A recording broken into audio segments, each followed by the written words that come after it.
மகிழ்ச்சி பண்ணி செய்து அவரை புகழ்வோம். இம்மானுவேலனாக நம்மோடு வாழும் இறைவனின் பிறப்பு விழாவை ஒரே குடும்பமாக சிறப்பிக்க வந்துள்ள அன்பு நெஞ்சங்களே, உங்கள் அனைவருக்கும் கிறிஸ்து பிறப்பு நல்வாழ்த்துக்கள். வியத்தகு ஆலோசகராகவும் வலிமை மிகு இறைவனாகவும் அமைதியின் அரசராகவும் விளங்கும் இயேசுவின் பிறப்பு காரிருளில் நடந்து வந்த மக்கள் பேரொழியை காணவும், சாவின் நிலசூழ்ந்த உலகில் வசிப்போர் வாழ்வின் ஒளியை பெற்றிடவும் வழிவகுத்தது. நேர்மையாளருக்கு ஒளியாகவும் நேரிய உள்ளத்தோருக்கு மகிழ்ச்சியாகவும் வந்து உதித்த அந்த பாலன் இயேசுவின் வருகை கடவுளின் பேரிரக்கத்தையும் நன்மை தரத்தையும் இன்று உலகிற்கு பறைசாற்றுகிறது. இருள் சூழ்ந்த இந்த இனிய இரவில் உள்ளத்தில் மகிழ்ச்சியும் முகத்தில் புன்னகையும் பொங்கிட பாலன் இயேசுவை நம் இல்ல குடிகளில் மட்டுமல்ல நம் உள்ளங்களிலும் பிறகு செய்ய நாம் அழைக்கப்படுகின்றோம். இந்த பிறப்பு தளர்ந்து போன கைகளை திடப்படுத்தவும் தள்ளாடும் முழங்கால்களை உறுதிப்படுத்தவும் நமக்கு ஊக்கமளிக்கிறது. இழந்து போன உறவுகளும் ஏமாற்றம் அடைந்த எதிர்பார்ப்புகளும் புத்துயிர் பெற இறைவனின் இந்த அன்பு பரிசை நன்றியோடு ஏற்போம். பிறக்கவிருக்கும் அந்த அமைதி திருமகன் நம் வாழ்வில் புதிய ஒளியையும் லட்சியத்தையும் பெருக செய்ய வேண்டும் என்று வேண்டி இந்த புனிதமான பலியில் இறை மக்களாக ஒன்றிணைவோம். மார்கழியின் பனிக்காற்றில் மலர்ந்த மாசற்ற மனிதநேயம் விண்ணகம் மன்னகத்திற்கு வழங்கிய அன்பு பரிசு. இந்த கிறிஸ்து பிறப்பு பெருவிழா 2000 ஆண்டுகளுக்கு முன்பு கன்னிமரியாளின் திருவயிற்றில் மனூறு எடுத்த அதே இறைவன் இன்றும் நம்மிடையே அன்பை பொழியவும் இறையரசை நிறுவவும் எளிய பாலனாக நம்மோடு தங்கியிருக்க வருகின்றார். நம் தனிப்பட்ட உள்ள அமைதி தொடங்கி அகில உலக அமைதி வரை அனைத்தையும் நமக்கு நிறைவாக அளிக்கவே விண்மீன் ஒளி வீச விண்ணக பாலகன் மண்ணில் உதித்துள்ளார்.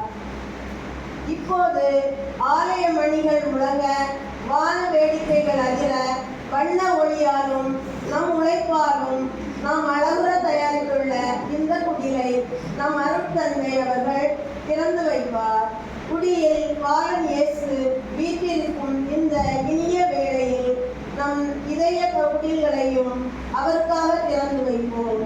அன்பை பெருக்கி மனித நேயத்தை போற்ற அந்த பாலன் நம்மிடையே தங்கியிருப்பாராக.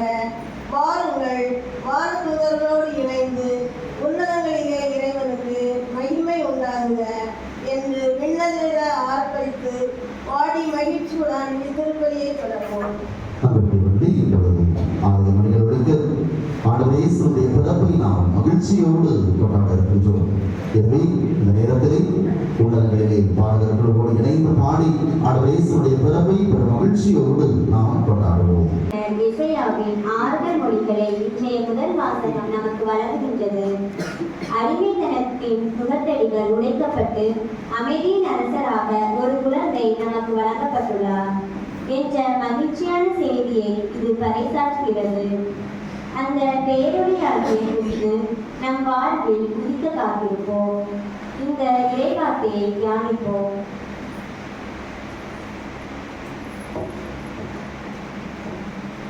முதல் வாசகம். ஓர் ஆண்மகவு நமக்கு தரப்பட்டுள்ளார். இறைவாக்கினர் எசாயா நூலிலிருந்து வாசகம்.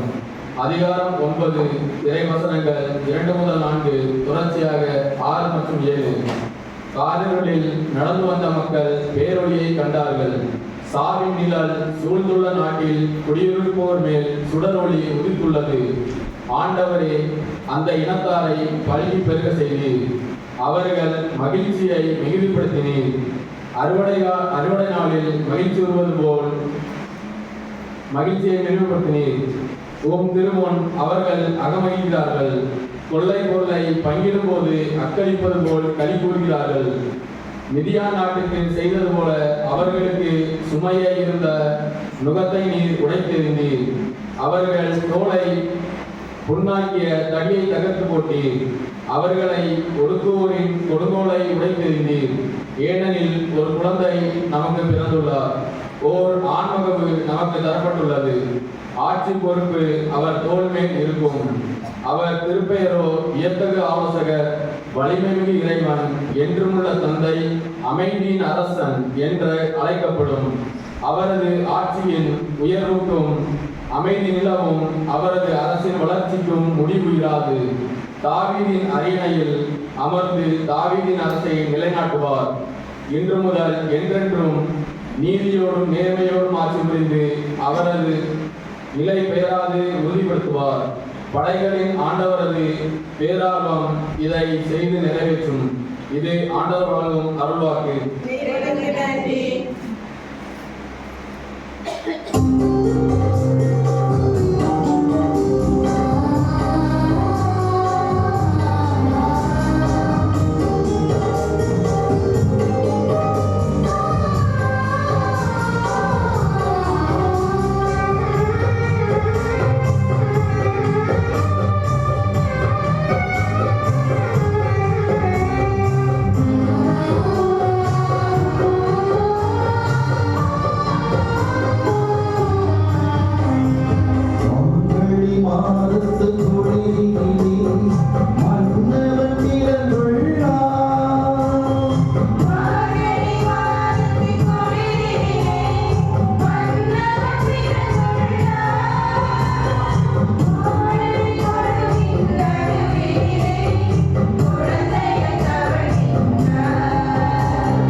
பாடலை கண்டிடுவோம் வாழ்த்திசை பாடி மகிழ்ந்திடுவோம் மார்கழி மாதத்தின் குளிரினிலே மன்னவன் பிறந்துள்ளார் மார்கழி மாதத்தின் குளிரினிலே மன்னவன் பிறந்துள்ளார்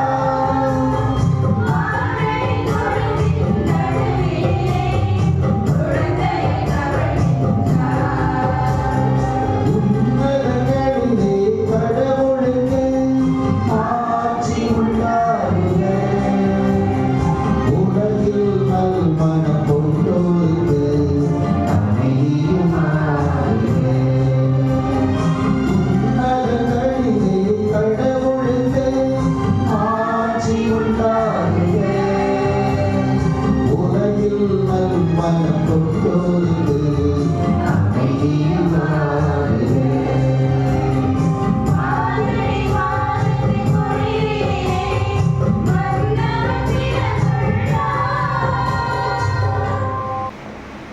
இறைவனின் அருள் நம்மிடையே மனித உருவில் தோன்றியுள்ளதை இன்றைய இரண்டாம் வாசகம் பறைசாற்றுகிறது. நம்மை தீமையிலிருந்து மீட்டு தூய்மைப்படுத்தி தமக்குரிய மக்களாக மாற்றவே கிறிஸ்து நம்மிடையே பிறந்துள்ளார். நாம் இறைப்பற்றோடும் நேர்மையோடும் இவ்வுலகில் வாழ அந்த பாலன் நமக்கு அழைப்பு விடுக்கிறார். புனித பவுல் தீத்துக்கு எழுதிய திருமுகத்திலிருந்து வாசிக்கப்படும் இந்த வார்த்தைகளை கேட்கிறோம்.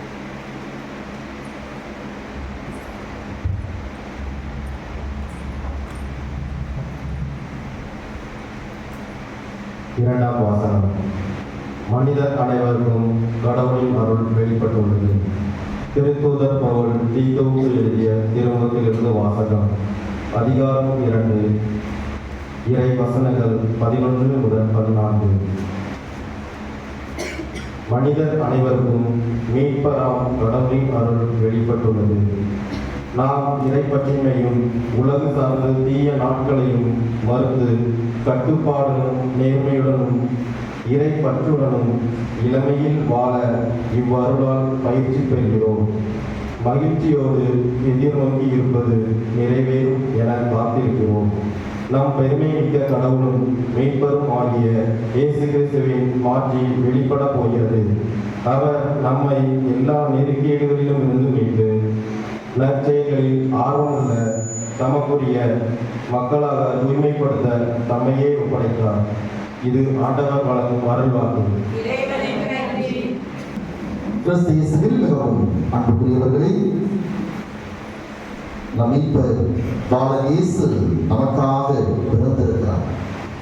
இந்த உலகம் முழுவதும் இந்த மகிழ்ச்சியை கொண்டாடி கொண்டிருக்கிற வேளையிலே நாமும் கிறிஸ்து பிறப்பு விழாவை பெரும் மகிழ்ச்சியோடு கொண்டாடி கொண்டிருக்கிறோம். எனவே உங்கள் அனைவருக்கும் கிறிஸ்து பிறப்பு விழா வாழ்த்துக்களை பெரும் மகிழ்ச்சியோடு தெரிவித்துக் கொள்கிறேன். பக்கத்தில் இருப்பவர்களுக்கு கை கொடுத்து எல்லாருக்கும் கிறிஸ்து பிறப்பு விழா வாழ்த்துக்களை தெரிவித்துக் கொள்வோம். பிறந்திருக்கிற பாலன் நம் குடும்பத்தில் மகிழ்ச்சியை கொண்டு வருகிறார். பிறந்திருக்கிற பாலன் நம் குடும்பத்தில் இருக்கிற எல்லா வகையான வேதனைகளையும் நீக்கி நமக்கு அமைதியை கொண்டு வருகிறார். பிறந்திருக்கின்ற பாலன் நம் குடும்பத்தில் ஒருவராக இந்த நாளிலே பிறந்திருக்கிறார். அந்த பாலனை நாம் மகிழ்ச்சியோடு வரவேற்கிறோம். அந்த பாலனை நாம் மகிழ்ச்சியோடு நம் இல்லத்திலே வரவேற்கின்றோம், நம் உள்ளத்திலே வரவேற்கின்றோம். அன்புக்குரியவர்களே, இந்த கிறிஸ்து பிறப்பு விழா உலகம் முழுக்க கொண்டாடப்பட்டுக் கொண்டிருக்கிறது. நேற்றைய இரவிலே நீங்கள் தொலைக்காட்சியிலே செய்திகளை திருப்பி பார்த்தீர்கள் என்றால் உலகத்தின் அத்துணை மூலைகளிலுமே இந்த கிறிஸ்து பிறப்பு விழா கொண்டாடப்பட்டுக் கொண்டிருக்கிறது. ஒரு சில நாடுகள் கிறிஸ்து அதிகமாக அறியாத நாடுகளாக இருந்தால் கூட, அது ஜப்பானாக இருக்கலாம், சீனாவாக இருக்கலாம், அங்கும் கிறிஸ்து பிறப்பு விழா கொண்டாடப்பட்டுக் கொண்டிருக்கிறது. அப்போ உலகம் முழுக்க ஒருவருடைய பிறந்த நாளை கொண்டாடி கொண்டிருக்கிறோம் என்றால், அதுவும் பெரும் மகிழ்ச்சியோடு இந்த இரவு உலகமே விழித்திருக்கிறது என்றால், அந்த இரவு எத்துணை மகிழ்ச்சிக்குரிய இரவாக இருக்கிறது. அந்த இரவு அந்த மகிழ்ச்சியை கொடுக்கிறது என்றால், அந்த இரவு எவ்வளவு ஒரு பொக்கிஷமான ஒரு ஆசீர்வதிக்கப்பட்ட இரவாக இருக்கிறது. அதைத்தான் இந்த நாளிலே நாம் சிறப்பித்துக் கொண்டிருக்கிறோம். இந்த உலகத்திற்கு மீட்பு வந்த நாள், இந்த உலகமே மீட்கப்பட்ட நாளை இன்றைக்கு நாம் பெரும் மகிழ்ச்சியோடு கொண்டாடி கொண்டிருக்கிறோம். இந்த மகிழ்ச்சிக்காக, இந்த பிறப்பு விழாவுக்காகத்தான் கடந்த 4 வாரங்களாக திருவருகை காலத்திலே ஆண்டவருடைய வருகைக்காக நம்மையே தயாரித்துக் கொண்டிருக்கிறோம். 2025 ஆண்டுகளுக்கு முன்னர் பிறந்த இயேசுவை இன்றைக்கும் கொண்டாடி கொண்டிருக்கிறோம். இந்த 2025ஆம் ஆண்டு ஜூபிலி ஆண்டு. ஒவ்வொரு 25 ஆண்டுகளும் இயேசு பிறந்த 25 ஆண்டுகளை ஜூபிலி ஆண்டாக, வெள்ளி விழா ஆண்டாக நாம் தாய் திருச்சபை கொண்டாடி கொண்டிருக்கிறோம்.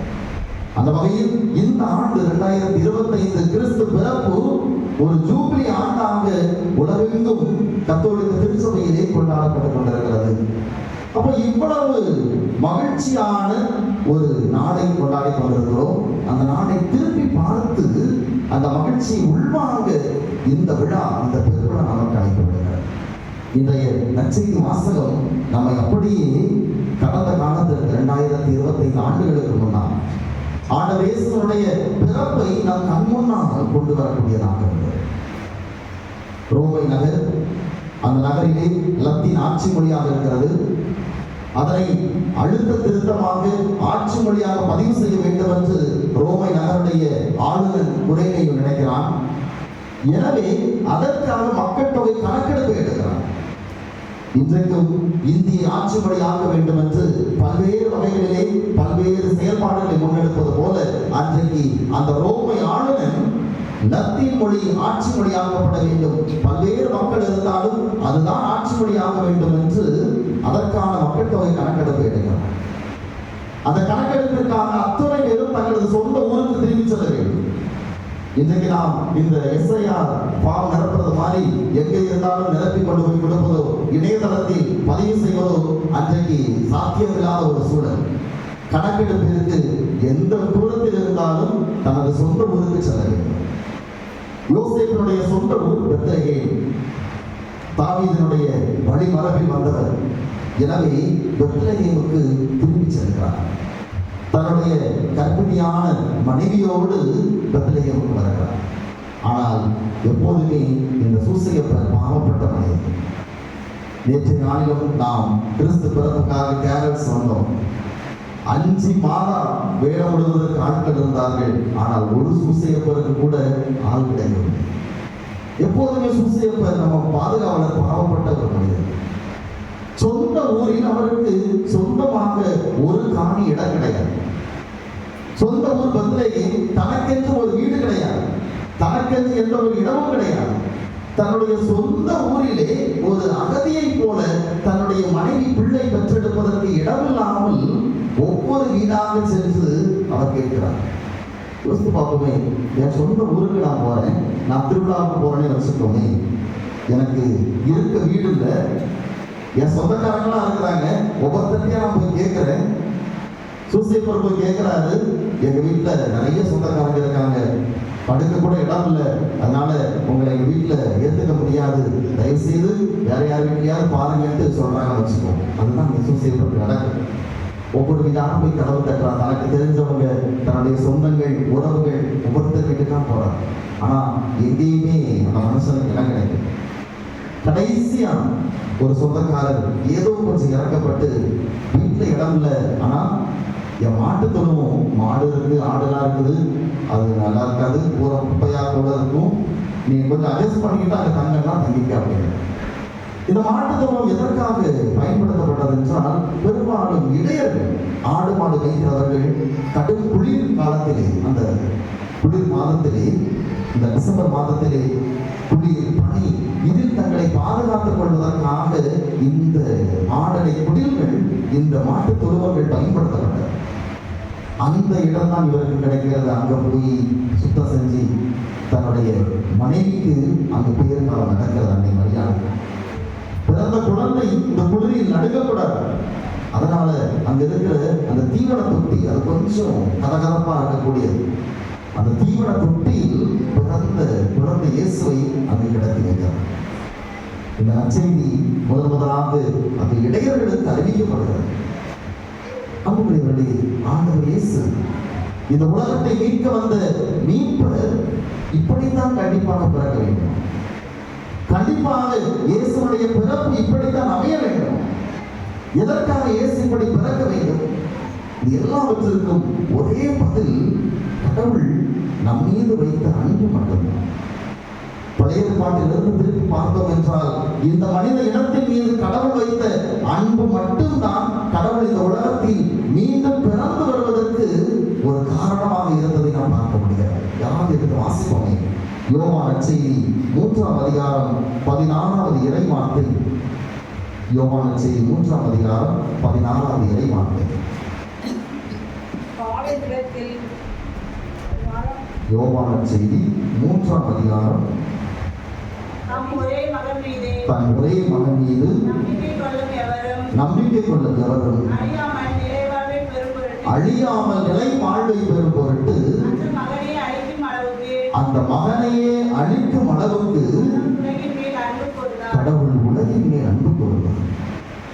இந்த மனித இனம் அழியாமல் இருக்க வேண்டும் என்பதற்காக தன் ஒரே மகனை இந்த உலகிற்கு அழிக்கும் அளவுக்கு கடவுள் இந்த உலகத்தின் மேல் அன்பு கூறுவார். எதற்காக இத்தனை அன்பை கடவுள் செய்யவில்லை? கடவுள் எல்லாம் வல்லவர் தானே. அவர் நினைத்தால் ஒரு நொடி பொழுதில் எதையும் செய்ய முடியும். அப்படி இருக்கிற போது எதற்காக இப்படி தன் மகனை ஒன்றுமில்லாத பஞ்ச பாதேசியாக இருக்கிற ஒரு மனிதனுடைய வளர்ப்பு பிள்ளையாக, எல்லாரும் ஒதுக்கி வைக்கக்கூடிய ஒரு இளம் பெண்ணுடைய பிள்ளையாக இந்த உலகத்தில் பிறக்க வைக்க வேண்டும்? எதற்காக கடவுள் இத்தனை திட்டத்தை வகுக்கிறார்? அப்படி பிறந்த மகன் எதற்காக சிலுவையில் அறையப்பட்டு, கேவலப்பட்டு, அவமானப்படுத்தப்பட்டு, கடைசியாக அவமானத்தை சொந்தமாகிய சிலுவையிலே தன் உயிரை விட வேண்டும்? இது எல்லாவற்றிற்கும் ஒரே காரணம், கடவுள் நம் மீது வைத்த அன்பு மட்டும்தான். இந்த கேள்வி ஒரு முறை ஒரு அரசனுக்கு எழுந்துள்ளார். தன்னுடைய மந்திரிகளிடத்திலே கேட்கிறான், எதற்காக கடவுள் மனிதனாக இந்த உலகத்தில் பிறக்க வேண்டும்? அவர் நினைத்தால் ஒரு நொடி பொழுதில் ஒரு வார்த்தையிலே இந்த உலகத்தை மீட்டெடுக்க முடியும். அப்படி இருக்கிற போது எதற்காக அவரே இறங்கி வர வேண்டும் இந்த உலகத்திற்கு என்பதற்கு எனக்கு பதில் சொல்லுங்கள் என்று தன்னுடைய மந்திரிகளிடத்திலே கேள்வி கொண்டிருக்கிறார். யாருக்கும் சரியாக பதில் சொல்ல தெரியவில்லை. கடைசியாக ஒரு மந்திரி, அரசரே, நான் உனக்கு தக்க நேரத்திலே இதற்கான பதிலை சொல்லுகிறேன் என்று சொல்லுகிறான். ஒரு நாள் ஒரு படகிலே இந்த அரசன் தன்னுடைய மனைவியோடும் தன்னுடைய கை குழந்தை, பிறந்திருக்கிற கை குழந்தையோடும் பயணித்துக் கொண்டிருக்கிறான். இந்த கேள்விக்கு பதில் சொல்லுகிறேன் என்ற அந்த மந்திரியும் அதே படகில் அவனோடு பயணித்துக் கொண்டிருக்கிறார். படை வீரர்கள் அவனோடு போய் கொண்டிருக்கிறார். திடீரென்று இந்த மந்திரி கூப்பாடு போடுகிறான், அரசரே, உன் குழந்தை கடலில் விழுந்து விட்டது அப்படின்னு கத்துறான். அரசன் உடனடியாக அங்க படகுல இருந்து குதிச்சு அந்த குழந்தையை காப்பாற்ற குதிக்கிறான். குதிச்சு குழந்தையை தேடான். இவர் என்ன செஞ்சிருக்கிறார், ஒரு கல்லை தூக்கி போட்டிருக்கிறார் தண்ணிக்குள்ள. ரொம்ப நேரம் தேடி கிடைக்காம மேல வரும்போது சொல்றான், அரசரை மன்னிச்சுக்கங்க, நான் உங்க குழந்தையை தூக்கி போடல, உங்க குழந்தை பாதுகாப்பாத்தான் இருக்கு அப்படின்னா.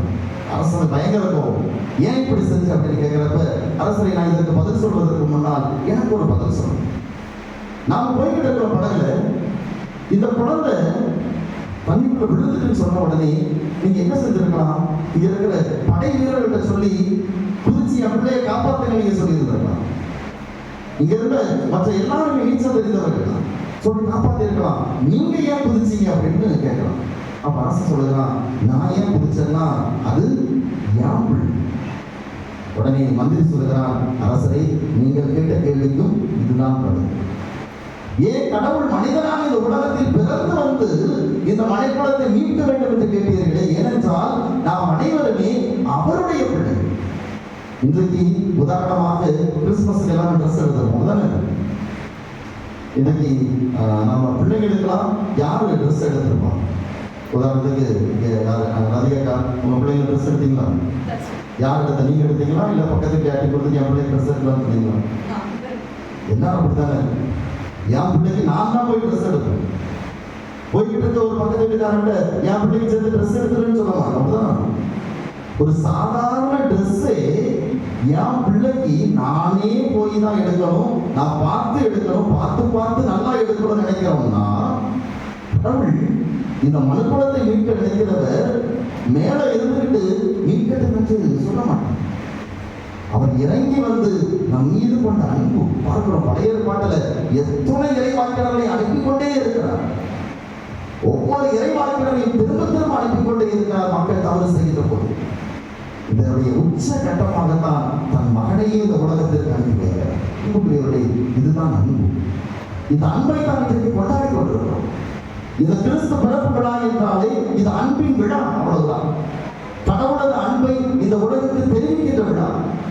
எனவேதான் கவிஞர் ஒருவர் மிக அற்புதமாக சொல்லுவார், கவிஞர் தாகூர் சொல்லுவார், இந்த உலகத்தில் ஒவ்வொரு குழந்தை பிறக்கின்ற போதும் கடவுள் இன்னும் இந்த உலகத்தை அன்பு செய்து கொண்டிருக்கிறார் என்பதை கடவுள் மெய்ப்பித்துக் கொண்டே இருக்கிறார் என்று சொல்லுவார். என்ன அர்த்தம்? கடவுள் இந்த உலகத்தை அன்பு செய்து கொண்டே தான் இருக்கிறார். ஒவ்வொரு கிறிஸ்து பிறப்பு விழாவும் மீண்டும் மீண்டும் நமக்கு உணர்த்துவது, நான் உன்னை அன்பு செய்து கொண்டிருக்கிறேன், உன்னை நான் தனிமையில் விடவில்லை, உன்னை நான் எப்போதும் கைவிட மாட்டேன், நீ அஞ்சாதே, நான் உனக்கு பக்கத்தில் தான் இருக்கிறேன், என்னுடைய பிரசன்னம் உன்னை விட்டு எப்போதும் விலகாது. இதைத்தான் இந்த கிறிஸ்து பிறப்பு விழா திரும்ப திரும்ப நமக்கு சொல்லிக் கொண்டே இருக்கிறது. இந்த மரமண்டைக்கு தான் பல நேரத்தில் ஏறமடைகிறது. என் ஆண்டவர் என் பக்கத்தில் இருக்கிறார், என் ஆண்டவர் எனக்காக இருக்கிறார், என் ஆண்டவர் என்னை அன்பு செய்கிறார், என் ஆண்டவர் என்னை விட்டு ஒருபோது விலக மாட்டார். இதை இந்த மனித மனம், இந்த மனித மூளை, இந்த மனித இதயம் பல நேரங்களில் நம்ப மறுக்கிறது, நம்பாமல் இருக்கிறது. எனவேதான் மீண்டும் மீண்டும் இந்த கிறிஸ்து பிறப்பு விழாவை நாம் கொண்டாடி அதை உறுதி செய்து கொண்டே இருக்கிறோம். என் ஆண்டவர் எனக்காக பிறக்கிறார், என் ஆண்டவர் என்னை அன்பு செய்ததால் பிறந்திருக்கிறார், என் ஆண்டவர் என்னை இந்த உலகத்திலே எப்போதும் தன்னோடு இருக்க வேண்டும் என்பதற்காக பிறந்திருக்கிறார் என்பதை இந்த கிறிஸ்து பிறப்பு விழா ஒரு அன்பின் விழாவாக நமக்கு தருகிறது. இந்த அன்பின் விழா தருகின்ற செய்தி என்னவென்றுதான் இந்த கிறிஸ்து பிறப்பு விழா செய்தியாக இருக்கிறது. இந்த அன்பின் விழா இரண்டு செய்தியை தான் நமக்கு தருகிறது. நேற்றைய நாளிலே நாம் ஒவ்வொரு வீடாக கிறிஸ்து பிறப்பினுடைய அந்த ஒரு நற்செய்தியை கேரளசாக சென்று அறிவித்தோம். எல்லா வீடுகளிலும் நான் ஜெபம் செய்கின்ற போது ஒரு இரண்டு வார்த்தையை திரும்ப திரும்ப சொல்லிக்கொண்டே இருந்தேன். கவனிச்சிருந்தீங்களா? என்ன வார்த்தை? எல்லா வீட்டிலையுமே இந்த ரெண்டு வார்த்தையும் திரும்ப திரும்ப சொல்லிக்கொண்டே இருந்தேன்.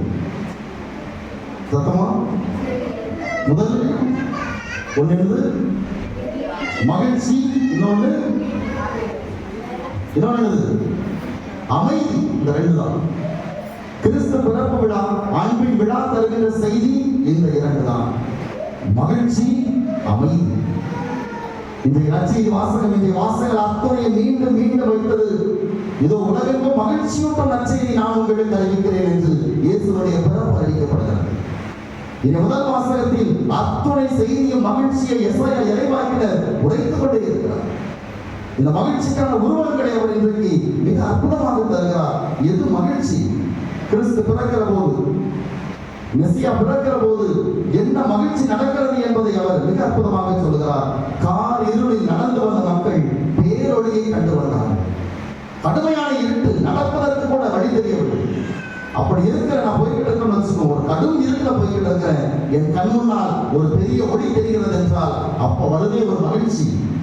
அந்த மகிழ்ச்சி கிறிஸ்துவனுடைய பிறப்பு தருகிறது என்று சொல்கிறார். சாவி நிழல் சூழ்ந்த நாட்டில் குடியிருப்போர் மேல் சுடர் ஒளி உதித்துள்ளது. சாவினுடைய அருகில் நான் இருந்து கொண்டிருக்கிறேன். மரண பயம் சொல்லுவாங்க இல்லையா, அந்த இடத்தில் இருக்கிறப்ப என்னை காப்பதற்கு ஒருவர் நிற்கிறார் என்றால் அந்த நேரத்தில் கிடைக்குமே ஒரு மகிழ்ச்சி. அந்த மகிழ்ச்சியை மெசியாவுடைய பிறப்பு தருகிறது என்று எஸ்ஐயா இறைவாக்கினர் உரைக்கிறார். அதோடு இருக்கவில்லை, இரண்டு உருவகத்தை அவர் தருகிறார். முதல் உருவகம், அறுவடை நாளில் மகிழ்ச்சி இருப்பது போல நாம் அகமகிழ வேண்டும் என்கிறார்.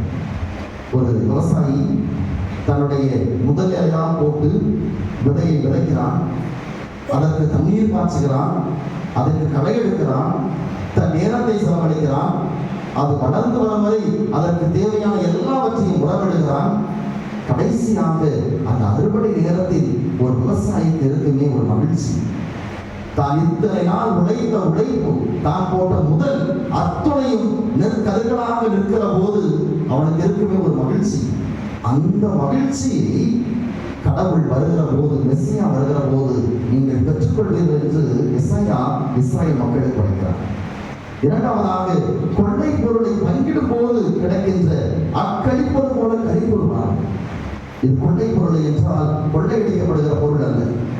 ஒரு நாடு இன்னொரு நாட்டோடு போர் புரிகின்ற போது, அந்த நாட்டை வெற்றி பெறுகிற போது, அந்த நாட்டில் இருக்கிற அத்துணை செல்வங்களும் வெற்றி பெற்ற நாட்டிற்கு சொந்தம். இது ஒரு அறம், அந்த போரினுடைய அறம். அப்போ அந்த நாட்டில் இருக்கிற அத்துணை பொருட்களையும் பொக்கிஷங்களையும் வெற்றி பெற்ற நாட்டினர் பங்கிட்டுக் கொள்வார்கள். ஆக அது தவறான ஒன்று கிடையாது, வெற்றி பெற்ற நாட்டிற்குரியதாக மாறுகிறது. அந்த நேரத்தில் கிடைக்கின்ற அந்த மகிழ்ச்சி தான் மெஸ்ஸியா வருகிற போது உங்களுக்கு கிடைக்கும் என்று அவர்களுக்கு சொல்லி காட்டுகிறார். ஆக அன்பினுடைய விழா, இந்த விழா நமக்கு தருகிற முதல் செய்தி மகிழ்ச்சி தான். இரண்டாவதாக அமைதி. இந்த உலகத்தில் நல் மனத்தோருக்கு அமைதி உண்டாகவே என்று மாணவர்கள் வாழ்த்துகிறார். இந்த இரண்டையும் இந்த கிறிஸ்து பிறப்பு விழாவை நான் பெற்றுக் கொள்கிறேன் என்றால் இதை நான் அடுத்தவர்களுக்கு கொடுக்க வேண்டும். நான் அடுத்தவர்களுக்கு கொடுப்பதன் வழியாக மட்டும்தான் இந்த கிறிஸ்து பிறப்பு விழா மகிழ்ச்சியான ஒரு விழாவாக மாறுகிறது. நான் இன்றைக்கு மகிழ்ச்சியோடு நல்லா ட்ரெஸ் பண்ணி, நல்லா மேக்கப் பண்ணி, நல்லா அருமையாக சந்தோஷமா கோயிலுக்கு வந்திருக்கிறேன்னா என்னால யாராவது இன்னைக்கு மகிழ்ச்சியாக இருக்கிறார்களா இந்த கிறிஸ்து பிறப்பு விழாவில்? அதுதான் அடிப்படையாகும். ஒவ்வொரு ஆண்டுமே நான் சின்ன ஃபாதராக, அதாவது உதவி பங்கு தந்தையாக இருந்த போது எல்லா பெரியவர்களுமே அறிமுகப்படுத்தி ஒன்று வரிசையாக பெரியதாக இடிந்தவரை என்று எல்லா இடங்களிலுமே வரிசையாக அறிமுகப்படுத்திய ஒன்று. கிறிஸ்து பிறப்பு விழா தொடங்குகிற போதே ஒரு கிறிஸ்து பிறப்பு விழாவுடைய கிறிஸ்துமஸ் ட்ரீ ஒன்று வச்சிருக்கேன். அந்த ட்ரீல ஒரு 100 சீட்டு தொங்கும். 1 2 நம்பர் போட்டு 100 சீட்டு. அந்த சீட்டு 100 சீட்டு என்னன்னா 100 குடும்பங்கள். அந்த ஊரிலே கஷ்டப்பட்ட 100 குடும்பம். அந்த குடும்பங்களை முன்னாடியே தேர்ந்தெடுத்து அந்த குடும்பங்களுக்கு என்ன தேவை இருக்கிறது என்பதையெல்லாம் எடுத்து வைக்கப்படும். யாராவது அந்த சீட்டை எடுத்துக்கொண்டு, ஒரு உதாரணத்துக்கு 7ஆம் நபர் அந்த சீட்டை எடுத்துட்டு வந்து தந்தாங்கன்னா அந்த சீட்ல இருக்கிறவங்க யாருங்கிறத அவங்களுக்கு சொல்லலாம். அவங்களுக்கு என்ன தேவை அப்படிங்கிறத சொல்லணும். அந்த வீட்டுக்கு மளிகை சாமான் தேவைப்படுது, அந்த வீட்டுக்கு அந்த குழந்தைகளுக்கு ட்ரெஸ் தேவைப்படுது, இதை சொல்லுவோம். அவங்க வாங்கிட்டு வந்து என்கிட்ட தருவாங்க. அதை நான் அவங்ககிட்ட கொடுப்போம். கொடுக்கிறப்ப யார் கொடுத்தாங்கன்னு சொல்லலாம். உங்களுக்காக ஒரு குடும்பத்தார் கொடுத்திருக்கிறார்கள், அவர்கள் இந்த வேண்டுதலை உங்களிடத்தில் கேட்டிருக்கிறார்கள், இந்த வேண்டுதலுக்காக அந்த குடும்பத்திற்காக நீங்கள் ஜெபித்துக் கொள்ளுங்கள் என்று சொல்லி அதனை கொடுப்போம். உண்மையிலேயே அவ்வளவு மகிழ்ச்சி, கொடுப்பதற்கு மகிழ்ச்சி, பெற்றுக்கொள்வதற்கு மகிழ்ச்சி. இதுல முதல் ஆண்டு நான் தொடங்கினப்ப அந்த 100 சீட்டை போட்டப்ப முதல் சீட்டை எடுத்து வந்தது யாரும் தெரியுமா? பாலர் சபை பிள்ளை. பாலர் சபை இந்த 1 முதல் 5 வரை இருக்கிற அந்த பிள்ளைங்க எல்லாம் சேர்ந்து ஒரு சீட் எடுத்து வந்து, ஃபாதர் நாங்க எல்லாரும் சேர்ந்து நாங்க சேர்த்து வச்சிருக்கிறதுல இருந்து நாங்க வாங்கி கொடுக்கிறோம் அப்படின்ட்டு கொண்டு வந்து கொடுத்தாங்க. இதை விட ஒரு பெரிய மகிழ்ச்சியை கிறிஸ்து பிறப்பு கொடுக்க முடியாது. என்னால் ஒரு குடும்பம் இந்த கிறிஸ்து பிறப்பை மகிழ்ச்சியாக கொண்டாடுவதற்கு நான் உதவி செய்கிறேன் என்றார் அதுதான் உண்மையான மகிழ்ச்சி.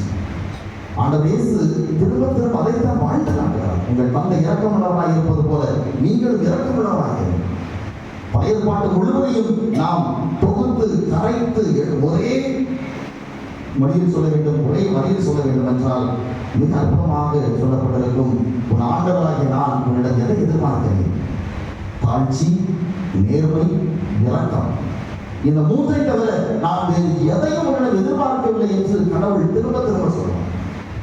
கடவுளிடத்திலே தாழ்ச்சியோடு நடந்து கொள்வதையும், தனக்குத்தானே நேர்மையோடு வாழ்ந்து கொள்வதையும், மற்றவர்களிடத்திலே இரக்கத்தோடு வாழ்வதையும் தான் உன் கடவுளாக நான் எதிர்பார்க்கிறேன் என்று ஆண்டவர் திரும்ப திரும்ப சொல்லுவார். ஆக இந்த கிறிஸ்து பிறப்பு விழா நான் உண்மையிலேயே மகிழ்ச்சியோடு குடியில் பிறந்திருக்கிற இந்த பாலன் என் உள்ளத்தில் பிறந்து உண்மையான மகிழ்ச்சியை நான் அனுபவிக்க வேண்டும் என்றால் என்னால் இன்னொரு மனிதர் மகிழ்ச்சியாக இருக்கிறது. அதை நான் இன்றைக்கு செய்கிறேன். இது வெறும் பொருள் மட்டுமல்ல, பொருளை கொடுப்பதால் கிடைக்கிற மகிழ்ச்சி மட்டுமல்ல, ஒரு மனிதனை நான் மன்னிப்பதால் ஒரு மகிழ்ச்சியை கொடுக்கலாம். மன்னிக்கவே முடியாது என்று நான் இருந்திருக்கலாம். என்னுடைய மன்னிப்புக்காக ஒரு மனிதன் காத்துக் கொண்டிருக்கலாம், என்னுடைய உறவுக்காக காத்துக் கொண்டிருக்கலாம். இந்த கிறிஸ்து பிறப்பு விழாவிலே அவனை மன்னித்து அவனோடு மீண்டும் உறவை ஏற்படுத்திக் கொள்கிறேன் என்றால் அங்குதான் இயேசு பிறக்கிறார். இப்படி ஒவ்வொரு இடத்திலேயுமே ஏதோ ஒரு வகையில் என்னால் மன்னிப்பை கொடுக்க முடியும் என்றால், மகிழ்ச்சியை கொடுக்க முடியும் என்றால், இரக்கத்தை பகிர முடியும் என்றால் அதுதான் மகிழ்ச்சி. அந்த மகிழ்ச்சியை இந்த கிறிஸ்து பிறப்பு விழாவிலே நாம் ரெட்டிப்பாக்குவோம். அதான் சொல்லுவாங்க, கொடுக்கின்ற போது அந்த மகிழ்ச்சி ரெட்டிப்பாங்க. அது கொடுப்பது பொருள் மட்டுமல்ல, அன்பாக இருக்கலாம், ஆறுதலாக இருக்கலாம், மன்னிப்பாக இருக்கலாம், இரக்கமாக இருக்கலாம். ஏதோ ஒன்று நான் கொடுக்கிறேன், கொடுப்பதால் நான் கொடுப்பவர் மகிழ்ச்சி அடைகிறார், நான் கொடுப்பதால் நானும் மகிழ்ச்சி அடைகிறேன். அதுதான் கிறிஸ்தவர். அன்புக்குரியவர்களே, அந்த ஒரு பிறப்பை இந்த நாள் நமக்கு மீண்டும் மீண்டும் வலியுறுத்துகிறது. எனவே பிறந்திருக்கிற பாலன் இயேசுவிடத்தில் கேட்டோம், பாலன் இயேசுவே, நீர் உண்மையே இடத்தில் கொடுக்கிறது. அன்பு என்றால் என்னவென்று அவனை கேட்டு பாருங்கள், அத்துணையும் தருவதுதான் அன்பு என்று சொல்லுவார் என்று அற்புதமான ஒரு பாடல். அத்துணையும் கொடுப்பதுதான் அன்பு. அதைத்தான் இயேசு செய்திருக்கிறார். இன்றைக்கு அந்த இயேசுவுக்கு பிறந்த நாள் கொண்டாடுகிறேன் என்றால், அந்த இயேசுனுடைய வழியை நான் தொடர்ந்து கொண்டிருக்கிறேன் என்றால், நான் கொடுக்க வேண்டும். பொருளாக, மன்னிப்பாக, உறவாக, இரக்கமாக, இப்படி ஆறுதலாக நான் கொடுக்க வேண்டும். கொடுப்பதால் மட்டும்தான் இந்த கிறிஸ்து பிறப்பு முழுமையடைகிறது, அர்த்தம் பெறுகிறது, மகிழ்ச்சி எனக்குள் நிலைத்து நிற்கிறது. எனவே அந்த மகிழ்ச்சியை ஆண்டவரே பிறந்திருக்கிற பாலனை எங்களுக்கு தாரும் என்று கேட்போம். இறைவன் நம்மை நிறைவாக ஆசீர்வதிப்பார்.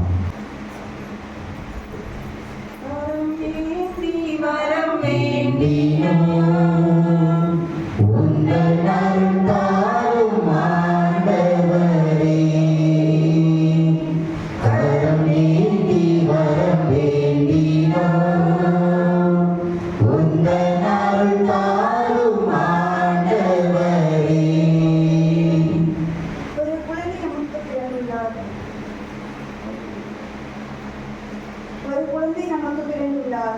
அவர் திருப்பெயரோ வேதக ஆலோசகர் என்ற இறைவாக்கிற்கு சான்று பகரும் என் திரு அவைக்காக மன்றாடுகிறோம். எமது திருத்தந்தை, ஆயர்கள், குருக்கள் மற்றும் துறவியர் அனைவரும் இருள் சூழ்ந்த இவ்வுலகில் கிறிஸ்துவின் ஒளியை பிரதிபலிக்கும் விண்மீன்களாய் திகழவும், நற்செய்தியின் விழுமியங்களை வாழ்ந்து காட்டவும் தேவையான அவர்கள் பொழிய வேண்டும் என்று இறைவாக மன்றாடுகிறோம்.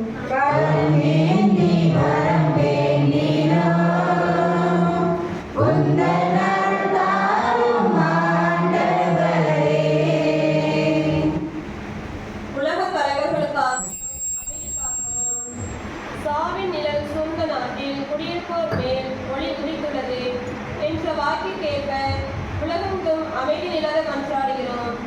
விண்ணக தூதர்கள் பாடிய அமைதியின் கீதம் வையகமெங்கும் ஒலிக்கவும், உலகத் தலைவர்கள் போர் மற்றும் வன்முறைகளை களைந்து நீதியோடும் மனித நேயத்தோடும் மக்களை வழிநடத்த வேண்டும் என்று இறைவா உம்மை மன்றாடுகிறோம்.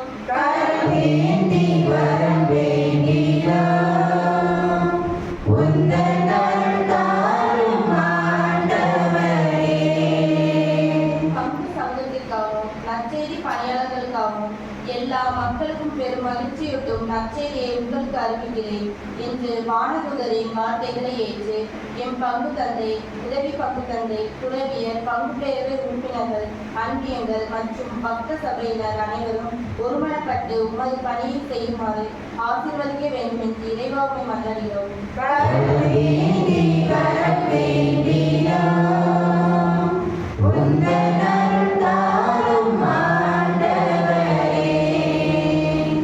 எளியவர் மற்றும் துன்புறுவோருக்காக மாட்டுகளுக்கு எளிமையின் வடிவமாய் பிறந்த இறைவா, வீரச்செவர்கள், அகதிகள், வறுமையில் பாடுவோர் மற்றும் தனிமையில் கழிப்போர் அனைவரையும் உம் ஆறுதலின் கரங்களால் வழங்குகிறோம். இந்த திருநாளின் மகிழ்ச்சி அவர்களது வாழ்விலும் ஒளியேற்ற வேண்டும் என்று இறைவா மன்றாடுகிறோம்.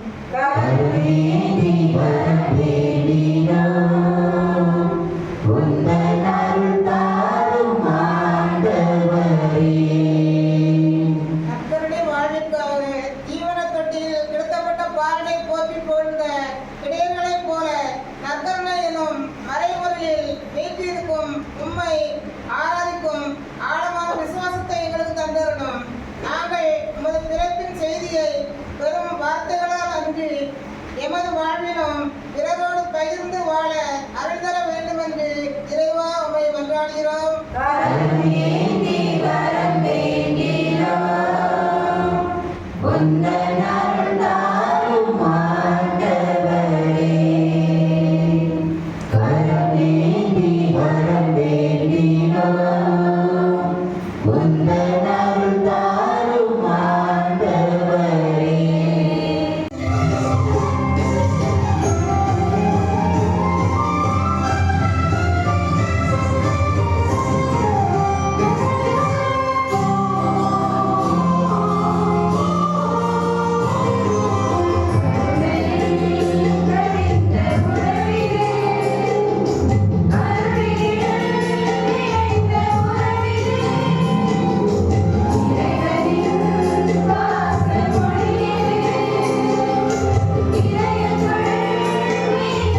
தூய ஆவியார் உங்களை ஆசீர்வதிப்பாராக.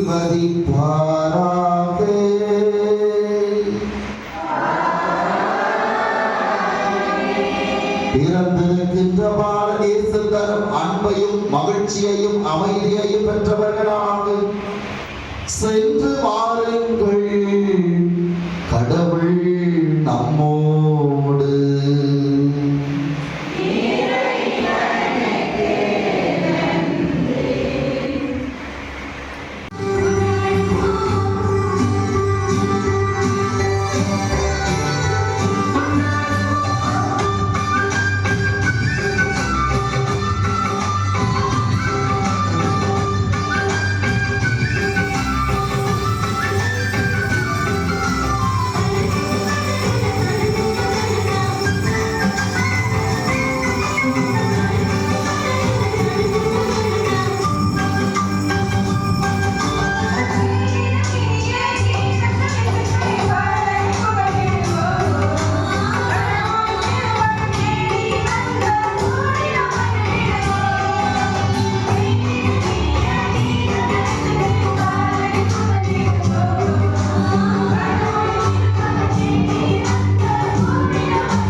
ஆண்டவர் இயேசுவுடைய பிறப்பு விழாவை நாம் கேக் வெட்டி கொண்டாடுகிறோம்.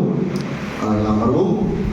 இந்த மாதத்திலே யாராவது பிறந்த நாள் கொண்டாட இருக்கீங்களா? டிசம்பர் மாதம் பிறந்த நாள் கொண்டாடுவர்கள் யாருக்கு? ஜனவரி வருகிற ஜனவரி மாதத்திலே பிறந்த நாள் கொண்டாடுவர்கள் ஜனவரி மாதம்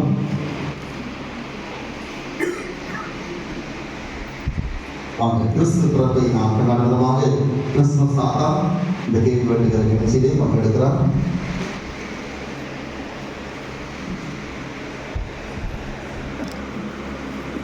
இப்போ குழந்தைகள் எல்லாருமே சேர்ந்து வாங்க. குழந்தைகள் எல்லாருமே சேர்ந்து வாங்க.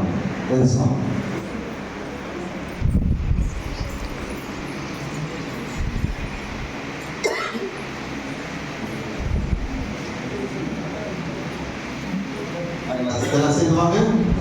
பாடகர்களும் கிறிஸ்து பிறப்பு விழா பாடலை பாடுவோம். Happy birthday.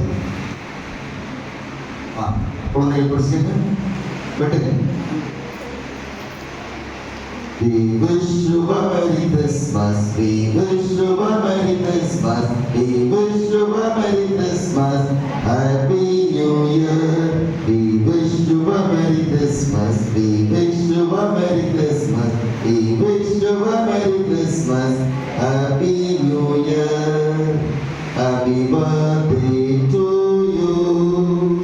Happy birthday to you. Happy birthday to dear Jesus.